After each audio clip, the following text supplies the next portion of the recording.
సొమ్ము లేకుండా వద్దు.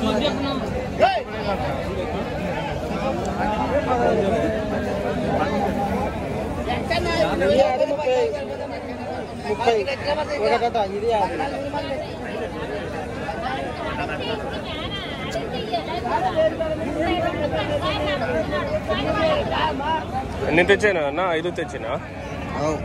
ఏమంటున్నావు జత? లేకుంటే 5 ఎట్లా చెప్తాను? ఒకటొకటి ఎట్లా చెప్తాను చెప్పు.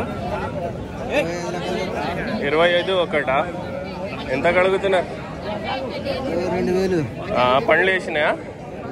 ఇంకా పండ్లు వేయాలి. 22కి అడుగుతున్నారంట. సలేరు. ఎవరన్నా? కొంకల. ఏం పేరు మీ పేరు? ఫోన్ నెంబర్ చెప్తారా? చెప్పండి. 96 40 24 262. సరే. ప్రతి సంత వస్తారా? ఎట్లా ఉంది బజారీ? అలా సప్పగుందా? కొద్దిగా అడిగిపోతున్నారా? ఇంతవరకు ఉండవు కదా? సరే.